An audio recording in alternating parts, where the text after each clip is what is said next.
Shumë prej qytetarëve të Vlorës, të cilët ndër vite kanë probleme të ndryshme, zgjedhin që mos t'i drejtohen drejtësisë.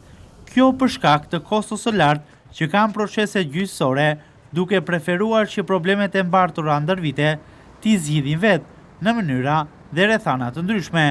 Këtë fakt e pranojnë edhe togat e zeza. Avokate Elona Mone thosë se për të paksuar kostot, qytetarët detyrohen të zgjedhin dhe avokatët që paguhen më pak. Sipas Mones, në vitet e fundit kanë dalë në pa edhe marrëveshjet mes qytetarëve dhe avokatëve, marrëveshje këto që përcaktojnë shpërblimin pas përfundimit dhe fitimit të procesit gjyqësor.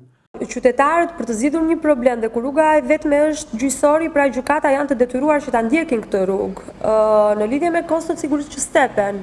Pastaj fillojnë ato kompromiset midis qytetarit dhe zgjedhjes së avokatit i cili toleron paksa sa i përket masës së shpërblimit, bën një marrëveshje ku tarifa e shpërblimit apo e suksesit do përcaktohet apo do jepet në fund, ekzekutohet në fund, bëhet një marrëveshje për një tarifë paraprake sa i përket shpenzimeve të udhëtimit, dietave, angazhimit gjatë gjithë ditës në qytetin e Tiranës.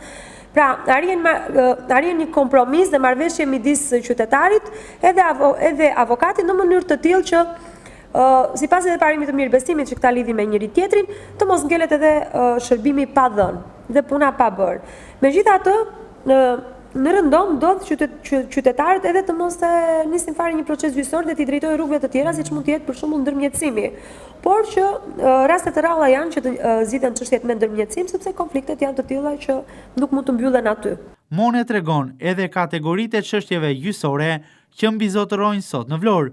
Sipas saj, në Vlorë, fluksi më të lartë të çështjeve e mbajnë divorcet, të ndjekura nga çështje penale, për faktin se është konstatuar një rritje e kriminalitetit në qytet, duke nisur nga drejtimi i automjetit në gjendje të parregullt, shpërndarje të lëndëve narkotike, vjedhje dhe deri tek armbajtje pa leje, por nuk mbeten pas as konfliktet e pronësisë. Gjithmonë divorcet kanë qenë, edhe mendoj se gjithmonë do të jenë, sepse natyra e konflikteve familjare është trend që tashmë ka ardhur duke u rritur. Domethënë për problemin më të vogël, palët fillojnë dhe kalojnë direkt tek divorci.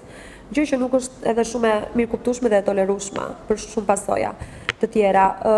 Në rang të dytë janë çështjet penale. Shikojmë një shkallë në rritje të kriminalitetit, shikojmë një shkallë në rritje të çështjeve që kanë të bëjnë me vjedhjen, me drejtimin e automjetit në mënyrë të parregullt që kjo është e ditur dhe ka vite që është përhapur si vepër penale, por gjithashtu dhe me vepër penale të prodhimit dhe shitjes së narkotikëve, e cila në një mas të gjerë, sidomos muajt e fundit, kemi parë grupe kriminale të strukturuara të cilat prej kohësh kanë ekzistuar dhe tashmë janë drejt procesit të gjykimit për veprën që është kryer.